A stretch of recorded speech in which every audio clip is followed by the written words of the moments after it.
ধরনের পশু কুরবানি করা যাবে না। 1 নম্বর হচ্ছে স্পষ্ট খোড়া, 2 নম্বর হচ্ছে স্পষ্ট কানা, 3 নম্বর হচ্ছে স্পষ্ট রোগী, 4 নম্বর হচ্ছে স্পষ্ট জীর্ণ শীর্ণ। জীর্ণ শীর্ণ বলতে বোঝেন না, একেবারে হচ্ছে না, আর ভেঙে যাচ্ছে, জি পড়ে যাচ্ছে, এরকম একটা অবস্থা। এরকম স্পষ্ট 4টি বিষয় যদি কোনো পশুর ভিতরে থাকে তাহলে তা দ্বারা কুরবানি করা যাবে না। তবে অর্ধেক কান কাটা ছাগল আছে অনেক, বা গরু পশু আছে অর্ধেক কান কাটা বা ছিদ্র করা কান, এরকম অনেক আছে। অর্ধেক শিং ভাঙা আছে, তারপরে কিছু দাঁত পড়ে যাওয়া এরকম আছে। এইরকম যদি থাকে তাহলে তা দিয়ে কুরবানি করা যাবে।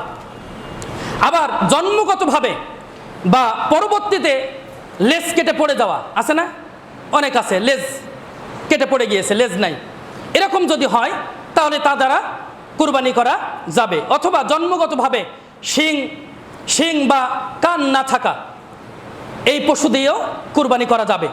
তবে নিখুঁত পশু ক্রয় করাই উত্তম। তবে যখন আপনি নিখুঁত পশু ক্রয় করেছেন, নিখুঁত পশু ক্রয় করার পরে আপনি বাসায় এসে দেখতে পেয়েছেন খুদ বের হয়েছে, তাহলে ওই পশু দিয়ে, যেহেতু নিয়ত করে কিনেছেন, ওই পশু দ্বারাই আপনি কুরবানি দিতে পারবেন।